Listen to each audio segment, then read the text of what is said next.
First things first. First things first. Jordan, I believe it's first time being at the CLE meeting.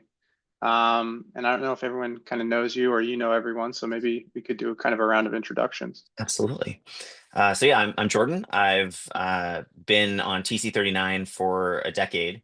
I was an editor for 3 years, and I do a whole bunch of other random things. I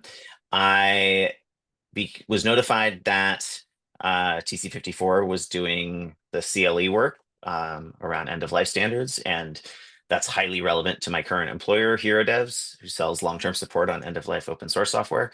So I immediately hopped into it. So that's what I'm here for, is to try and figure out a way to standardize this information that's sustainable and scalable, and is something that can overlap with open source maintainers' constraints so that we can actually get the information. And I've also done some work with the Node.js package maintenance working group, where we came up with a standard for packages to denote their support information, which includes end of life information. And I'm hoping that either I've missed something and we can adapt that to what this group needs, or that this group can adopt some or all of that, given that we spent a lot of time working on that one. So Is that public? yeah, Oh, that's I'll great. drop the link in the Zoom chat. Yeah, that'd be great. Cool. I'll do a quick intro, maybe. I'm Benji. I'm the CTO of a company called ZOL. We created like an open source tool to find end of life packages and software. And so I've been thinking about this problem about lifecycle for a while. That's it for me.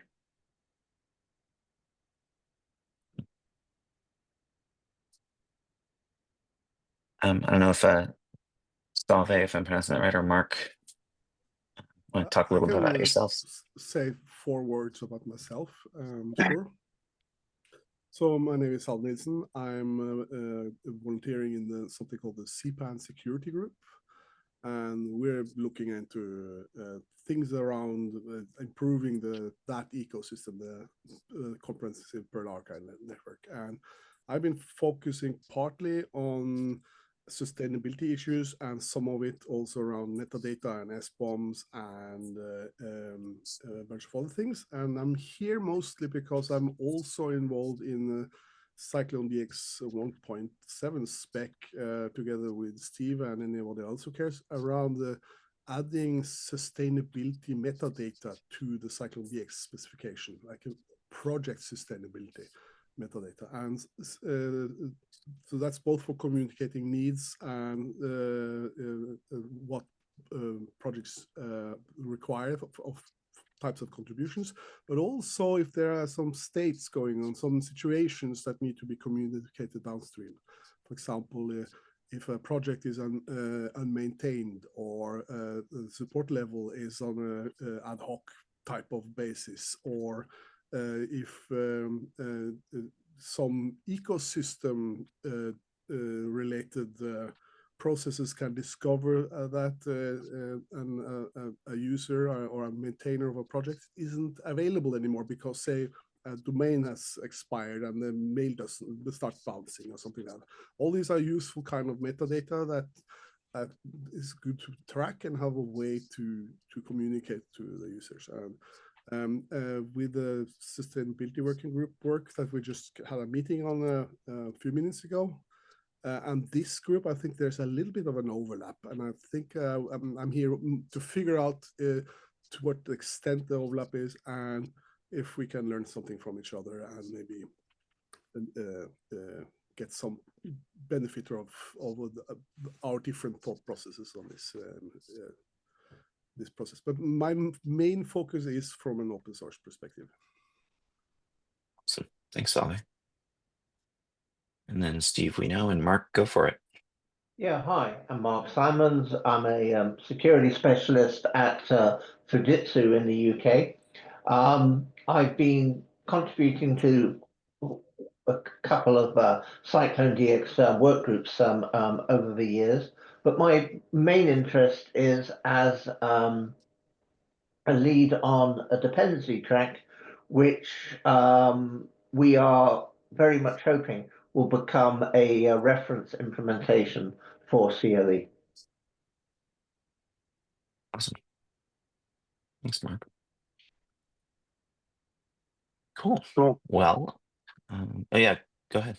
Yeah. So, okay, intro's done. I guess the next thing I want to discuss before we dive into the CLE is like any of the meta stuff around, I guess the working group. Do we need to figure out anyone taking like meeting notes or recordings? Fine. Like consensus, we briefly touched on consensus a little earlier. Like, do we want to kind of formalize that kind of stuff now, or? Yeah. There are I mean, no go ahead, Steve. hard requirements. There are no hard requirements from ECMA that task groups have to maintain meeting notes. Okay. However, obviously it is a good idea. Okay. And TG1 currently is not.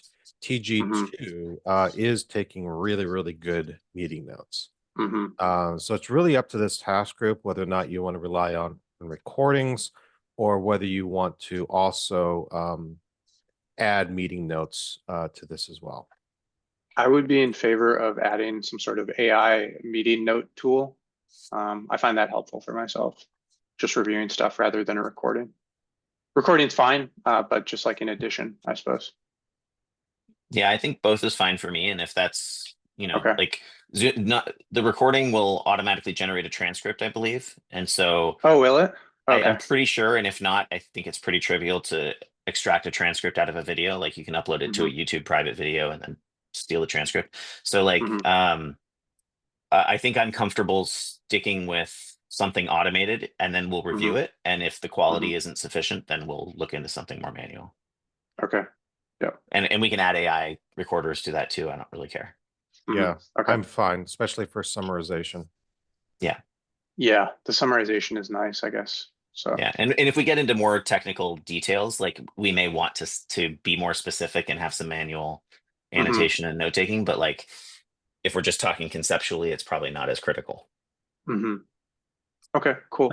I think my first encounter with the AI assistant was actually in the context of a CLE meeting, because I'm pretty sure that you were on the call, Benji, and I looked at it later, and it was a very, very high quality. The only problem was sometimes it got the speaker wrong because it didn't pick up the switch from one speaker to another.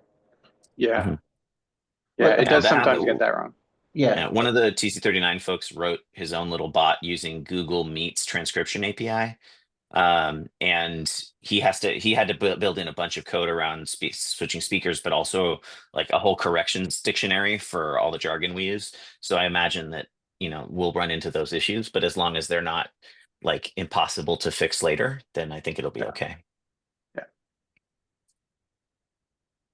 Yeah. Cool. And then, who's responsible basically for, let's say, like meeting notes, recordings, and then what's the place that we go to update that? Is that in the TG3 GitHub there? So I would recommend the TG3 GitHub repo to be used to put all the agenda items that we're going to talk about, and get those agendas out a few days in advance if possible, so people know what's kind of going on.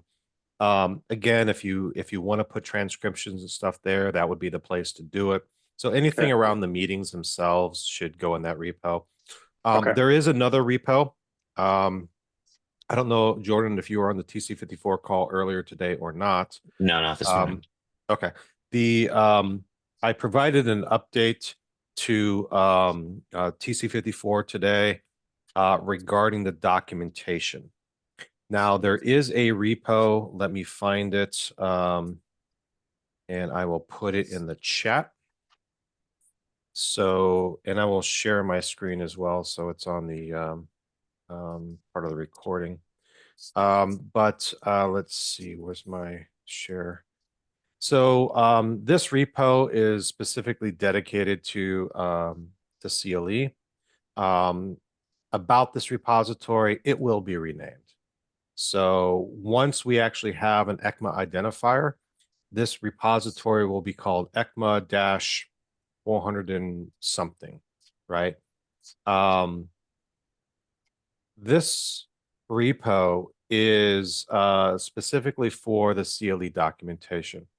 It has a build process that uses EC markup and automatically generates the online documentation. I'm currently waiting. So this is the documentation that is automatically built from that repo.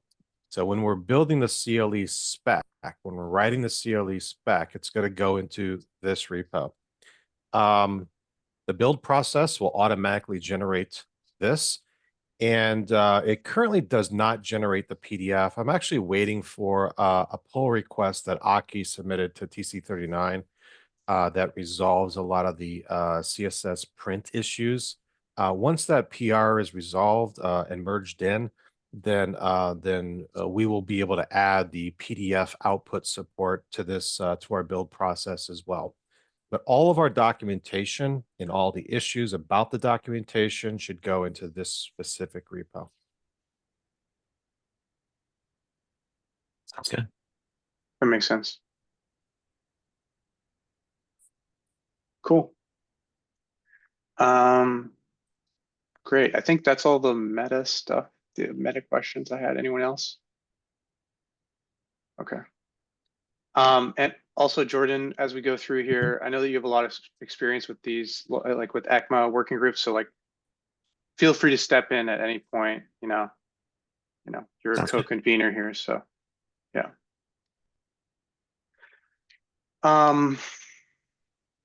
Okay, great. Next up would be discussing the CLE. And so where do we want to start here? Jordan, did you get a chance to read over the CLE? And I have not had a chance yet. No, it's okay. Yeah. Okay. Maybe I can go over that briefly then. Sure. If you want to drop a link in the Zoom, I can scan it pretty quick. Yeah.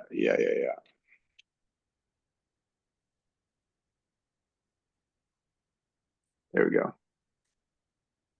Thank you.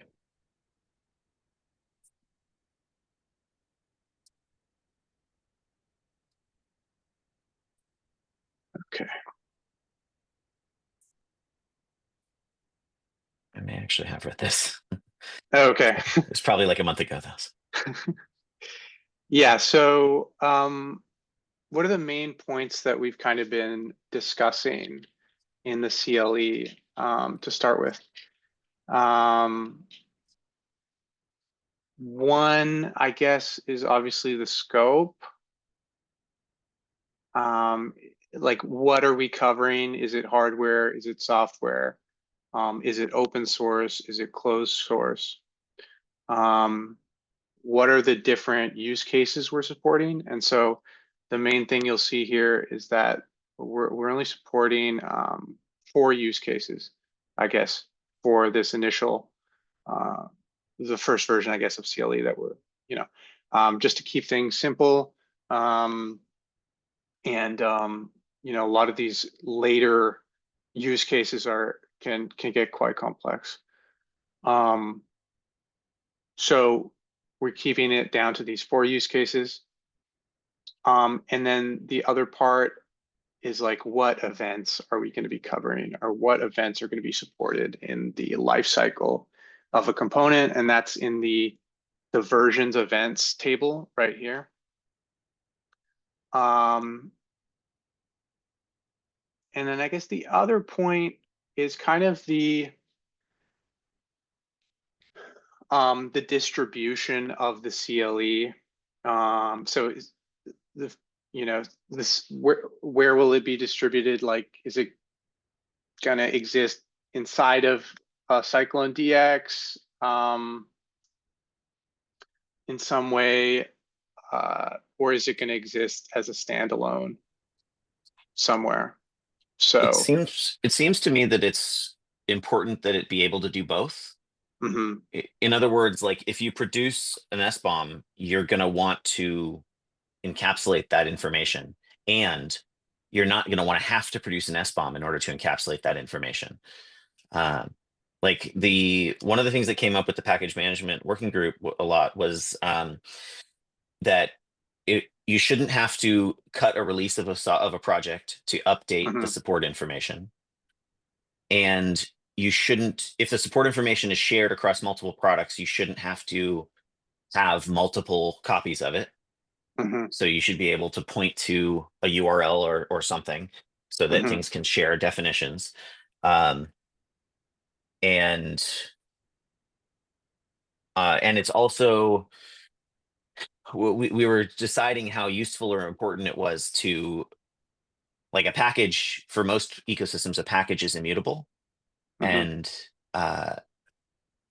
some support information, like some of the support information is like a contract around, like when it's related to Semver. Sometimes support information is not related to Semver or to a contract. And the stuff that people need to be able to rely on that you shouldn't be able to change needs to be immutable. But the rest of it, which is the majority, needs to be mutable at any time because life happens. So all of that suggests to me that the CLE information should be separate, but referenceable from within an SBOM. Yep, totally. Yeah,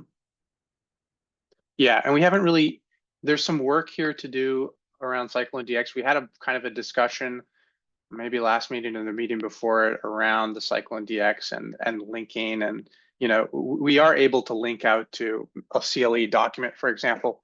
Can't remember who it was that, who was it?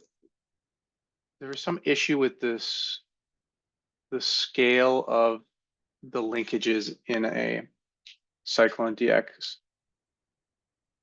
Sorry, I can't remember it right now, but we do have the ability to link out in CycloneDX, yes, to the CLE, and that feels like the right way. Shouldn't be hard coded. So agreed there, I think.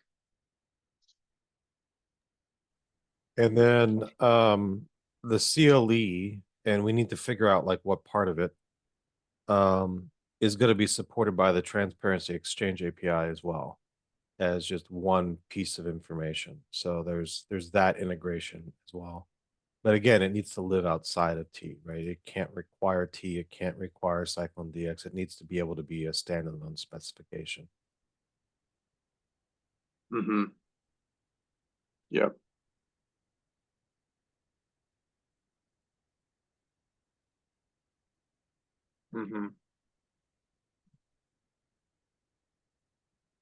And then I also, there is kind of like a schema example here at the bottom of the CLE as well,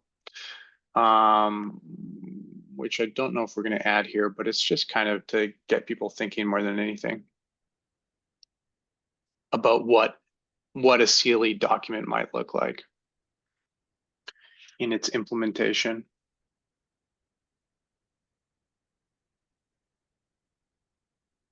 And so the important thing is, if I can highlight here, really the version range is obviously needed for a different kind of support. The difficult thing here, though, is that each ecosystem has different, I guess you can specify in VERS the ecosystem that it applies to, isn't that right? I think you VERS can, has, just like in Perl, right? Yes. Right. Okay. So the version ranges you can specify the that seems important, specifically because like NPM defined ranges, which don't currently exist in the Semver spec, although there's a PR to add them. But also NPM has different behavior for ranges for versions below 1.0 than the Semver spec describes. I also have an open PR actually into the Semver spec to fix that, to make that aligned. But there's a number of smaller ecosystems that didn't model NPM, they modeled the Semver spec. And so there's these variations for how comparisons and ranges are done. And it would be really useful for NPM packages to be able to use the full expressiveness of NPM's range expressions, but that would be very confusing and surprising in other ecosystems and vice versa. Yeah. Yeah.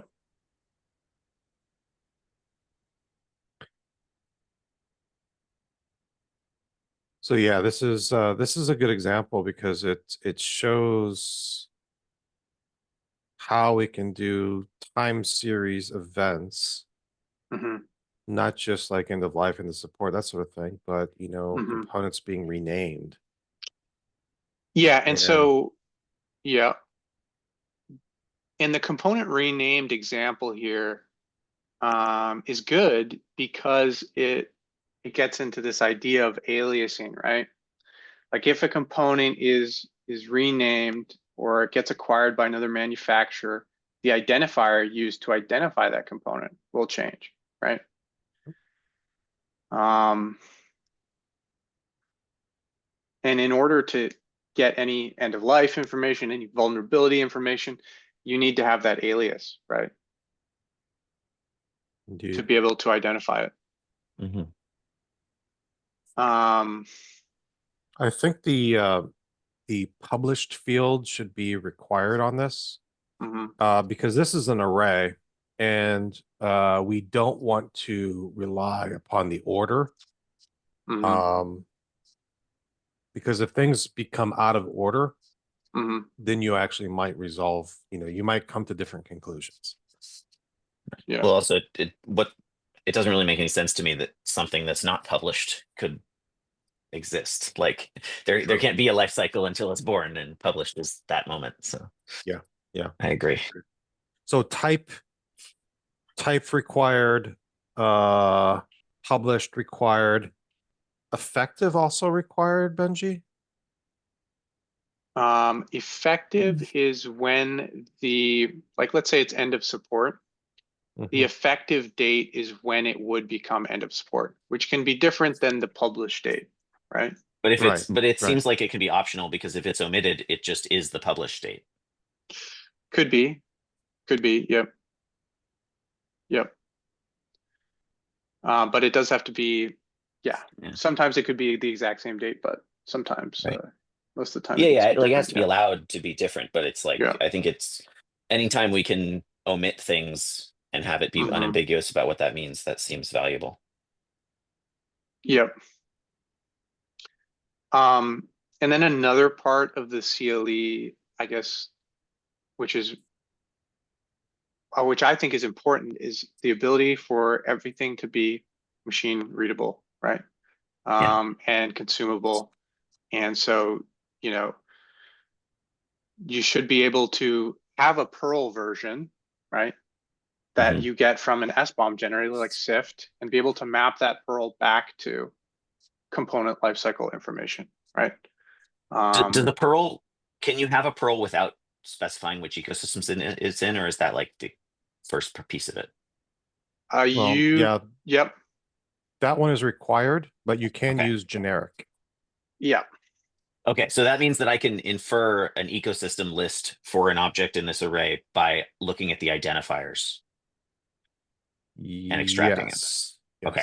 Then I don't, I was going to say we should require ecosystem to be specified, but if it sounds like requiring at least one Perl would achieve that.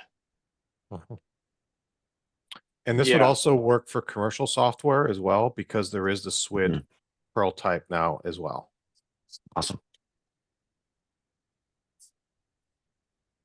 Okay, so type is required. If there's different types, but for like, I think type should always be required. The array should have to have at least somewhere in it at least one Perl. And then for release, published is required, and then like end of support, probably effective is required. Like each type is probably gonna have a different set of requirements, and we should like enumerate all what those are. The intention being that for each object, I can validate it and fill in defaults, and for the entire array, I can do that, but also I can extract and infer information about the package that's unambiguous. So like like specifically, like I really want to be able to always be able to pull out an ecosystem, one or more ecosystem values from this array. And I always want to be able to pull out, like, for a given version range, what is the date that it goes EOL. The other thing that's interesting is end of life.date has a concept of a cycle. Whereas so a cycle in an ecosystem that follows Semver, the cycle is almost always going to be the major. Yep. But if it doesn't can follow be minor. Semver, Yeah. yeah, I mean, I guess it could also be the minor. It could be like 1.2, sure. But like generally speaking, if I'm looking out for breaking changes, I can then consolidate all of the major dot minors into majors and infer when the whole major goes end of life, same sort of thing. I can do that from the version range because I can extract the ecosystem. I can query to get the list of all the published versions, and I can filter them against the version range. But that's a lot of inferences that only hold if Semver's followed, and it's not always followed even in NPM, although it's majority followed there. But there are other ecosystems and other versioning schemes. So like, if I look at a generic array of these objects, how do I figure out what are the moments when, like, a release line or, you know, release cycle or whatever you want to call it, when one of those things ends, when I'm going to have to migrate if I want to be supported. That's like, that's the thing that companies in general need to know. Obviously, it's the thing my employer is, you know, also wants to know, because that's where we like can sell you our product. But the reason we are able to sell it is because companies want to know that. So how would I figure that out in a generic way without assuming Semver? So yeah, that's a good point. That's a good point. You might have maybe like this is just an array of events, but would it make sense to have something that tells you the versioning schema of the product? Or maybe Well, that's I think something we that should exists in CycloneDX. We should standardize on using vers, right? Because I mean, vers isn't tied to Semver. Right. You know, it does support it, but you know, if you wanted to specify a Debian range, right, which is very, very different, you can do that. You just need to be able to know how all the different ecosystems, how their version ranging actually works. Someone could have put a version range here that's like for NPM, and then they could put a version range here that's for another ecosystem, I guess. So yeah, that's the other question, is for like, so we've already established that I'll be able to infer ecosystem or ecosystems for a product. Certainly if there's only one ecosystem, I can just assume the default versioning system that ecosystem uses. However, in every ecosystem, even NPM, a package can differ. So there would need to be a way for the package to say, actually, for NPM, we follow this versioning system and not the default one. But then additionally, if there's what if there's like Python and JavaScript in there, and I'm following that PEP standard for Python and Semver for NPM, like, then maybe that's the defaults. But what if I'm not following either of those? Like, how do you express that? Are you saying that on NPM you could publish a package, I guess, and just not follow Semver and be like, yeah, React and TypeScript don't follow Semver. They have breaking changes in minor versions. They just have, and ESLint too. They just have come up with their own somewhat intuitive definition of what that means, so it doesn't like piss people off. But technically, none of those three packages follow Semver. Oh, I see. But like, so maybe they publish breaking changes in minor, but they still the pattern basically for decomposing a version. Yeah, that's right. The schema of version numbers in NPM is fixed as Semver, but the semantics of the ranges default to NPM's Semver semantics, but some packages do deviate, and it's really important that they be able to document that somehow. And on TideLift, for example, you can select, you have to explicitly tell them what versioning system you're using when you're lifting a package. And obviously they default to like they pre-select semver, but you have to click confirm it for NPM packages. But they also have like calver in there, calendar-based versioning, and they also have that Python pep thing that I can't remember the number for. And you can like just define or request your own custom version schemes. Interesting. So we don't necessarily have to over-engineer it, but like in the same way as there's a SPDX license identifier that basically means like you're screwed, go read the English. And like it's like see something. And so like at least we need something like that, a loop, like an escape hatch where someone can say like this is not a programmatically understandable version system, go read this document. And like that would be our way of avoiding over engineering it. I'm all for that. That way we can cover the common ones and like, yeah. Sorry, go ahead. Yeah, I followed one of the meetings for the package URL group, and they were talking about versioning, and stories were told, and what we learned from there was that there are some really crazy stuff, things going on out there. And strictly speaking, if we're going to create something that is generally applicable, we cannot really use versions for anything useful, strictly speaking. Learning from a version change, a major version number increase, that there has actually come something that influences the support time or level or whatever. That could just as well be represented by date and a specific field for that. And just to make it even more horrible, projects can change the way they track versioning. That also happens. Like this right now, discussion on the Perl 5 porters to change the versioning number for Perl. Right now, Perl is Perl 5. It's been Perl 5 since like the mid-90s. And we're looking at, okay, Perl 5 is now called Perl. There's no more 6, there's no more 7. We just, and we start counting at the, in a sense, where similar that we already has been done for quite a long time. We call it Perl 5 version 42. That's the one which is coming out next year. And from version 42, which is called Perl version 42. So at some point, we will say use 42 at the top of a Perl script. And that means it's a recent version that communicates more easily that there has been progress going on for 20 years. That, yeah, that Salve brings up a good point, because I think it was actually me that brought up that in a prior package URL meeting. This is public documentation. This is not anything internal. These names right here: Xanadu, Washington, DC, Vancouver, Utah.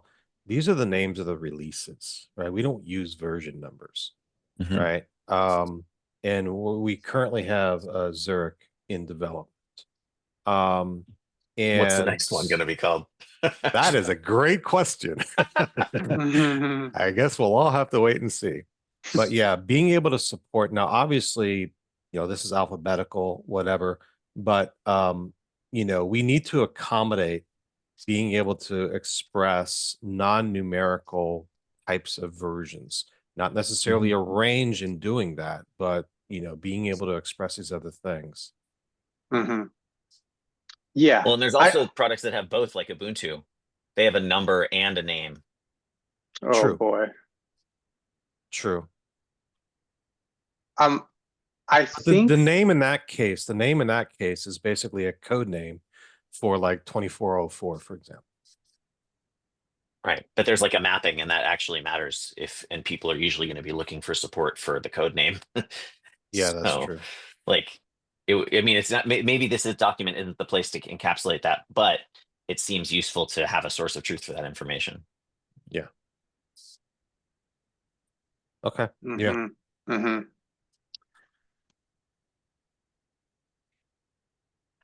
Just writing these notes.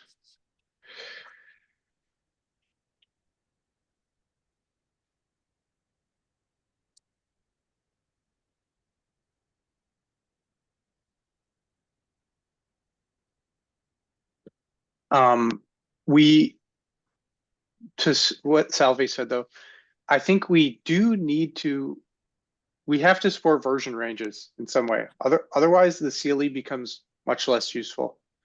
Right? If you have to be a maintainer that like manually tags every single version release to say this is when it's end of life, and you're copying and pasting like that all over the place, right? Like it's much more error prone and would be much harder to use. And so version ranges, you know. Right. There's a problem although well that can be mitigated for future releases by providing easy tooling, but something that a lot of the efforts around standardizing stuff in the open source ecosystem seem to have forgotten is that there's a very large corpus of packages that will never be updated, and there's a bunch of releases that can never be updated. And so whatever we create needs to be able to describe releases that can't be touched. Like everything dating back 10, 20, 30 years. So version ranges are pretty important for that.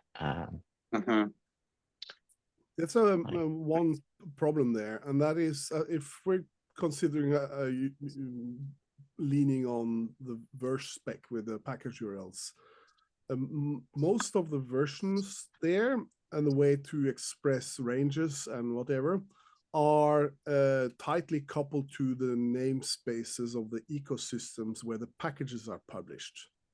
Meaning that if you have a product that has a support period, but it is being distributed across multiple channels, like for example, both on Red Hat ecosystem and Debian ecosystem, which have their own ways of representing versions and their own package names, you kind of get a bunch of fields that mean the same thing but are specific for each of the distribution channels you're using. And that can become a bit of a mess if we're, and I'm not entirely sure if it's even possible to make a generalized version of this, because we have the different types of versions and how to express those. This is a can of worms. The VERS spec, it does reuse Perl types.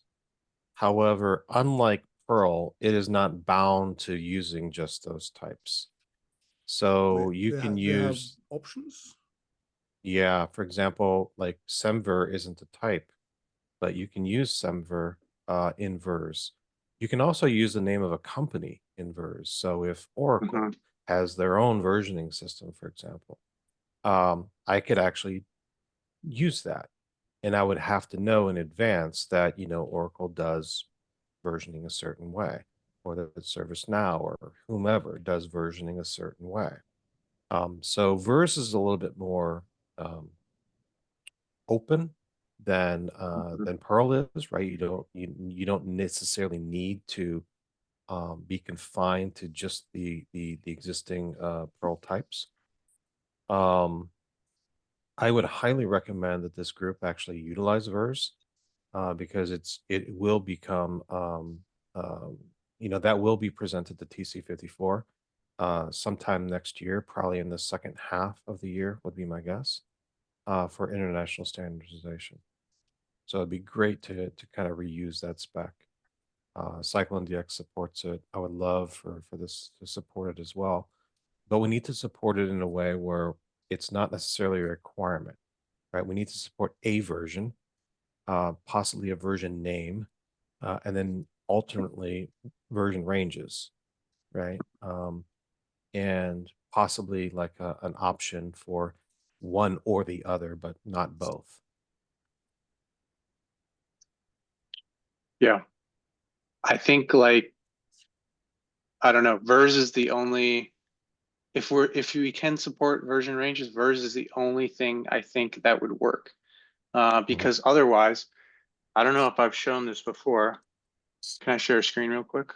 Yeah, go ahead. Okay. This is the versioning that RenovateBot uses, right?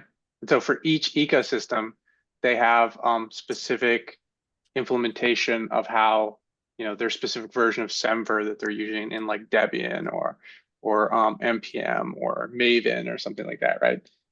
So VERS is still early days, I think, right? But it would be amazing if in the future there's VERS and then you have an SDK and it supports all the different ecosystems versioning, right? Kind of like how Perl is today. Perl, has all these different client SDKs that you can use to parse Perl strings and stuff like that, right? Yeah, yeah. So one of the things we're talking, just to back up and give a little bit of context, because I think it's going to change how we support version ranges in the future and talk about them in the future. We've got some conversations happening within the package URL community, TC2, about having a machine readable definition for Perl types. We're going to have the human readable stuff. However, what tools generally have to do today is if they want to support a new Perl type, they need to be able to read the type and then make code alterations to be able to support that Perl type. What we're currently proposing and going to be working on here real soon is a way to clearly define a Perl type and all the rules that Perl type follows in a single JSON file. And therefore, when tools need to be able to support Perl types, even if they don't know about it in advance, they'll actually be able to do so. Theoretically, you can apply that same kind of logic to VERS as well. So if you can describe how a versioning range system works in a machine readable way, you won't have to hard code, hey, npm does it like this, except for these cases. And, Maven does it like this and Debian does it like that. You can have a tool that maybe one day doesn't support Debian, but because somebody created a definition for it, now that tool does. Right. So that's kind of where we're going with that. That's cool. Yeah. That's very cool.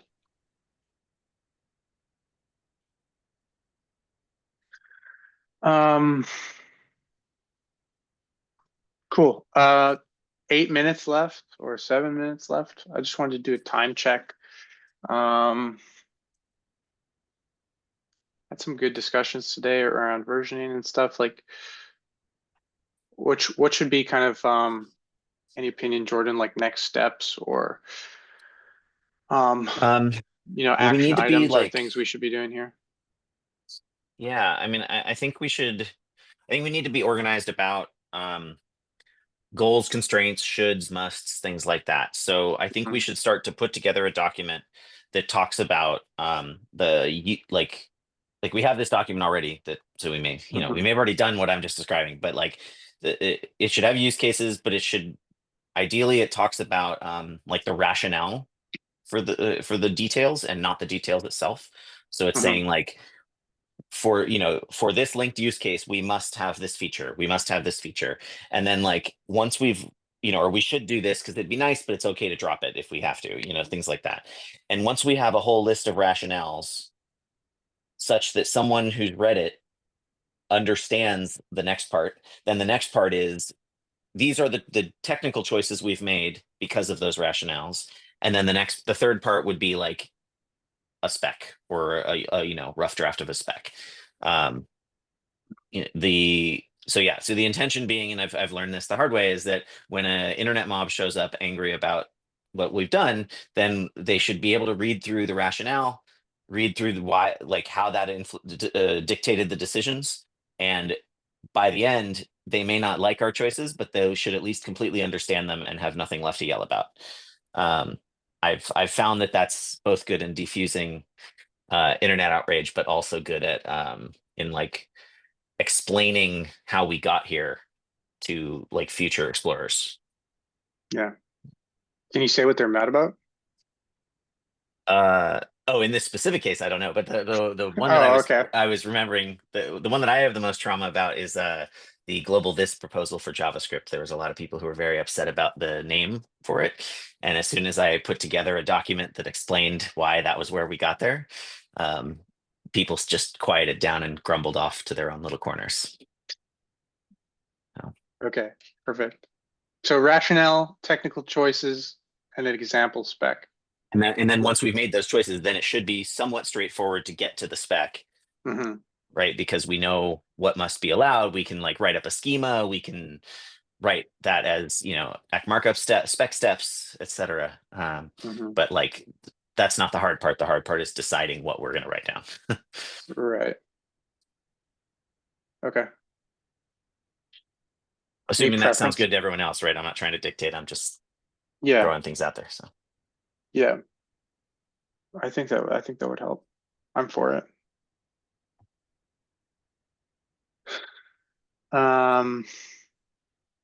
Okay. Is there some type of I guess, yeah, I mean, I can start putting some stuff up there on the GitHub. So action item for me that'd be great. Would be to be putting some of that on the GitHub, or kind of transcribing what we have into the rationale, technical choices kind of stuff. And then for next meeting, you know, we can kind of review what I've put down and what kind of pieces are missing. Maybe I'll have some things that, you know, areas that are missing as we go through them. Okay. Yeah.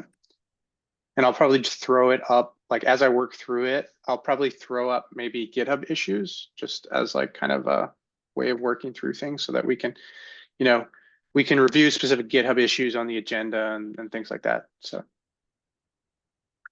yeah. Sounds great. Cool.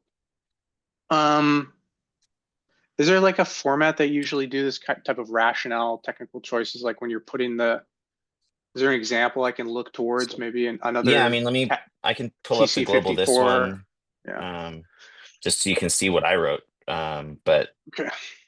It's not that I think that there's only one way to do it. It's just this is what I happened to come up with. Yeah. There we go.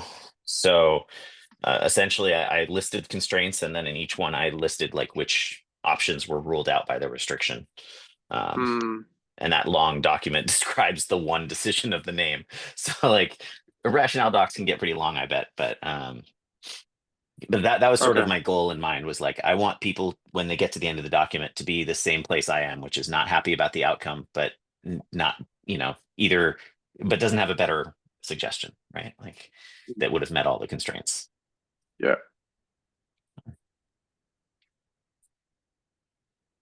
Obviously, the ideal is that we're all happy about the outcome, but you know, that's wishful thinking.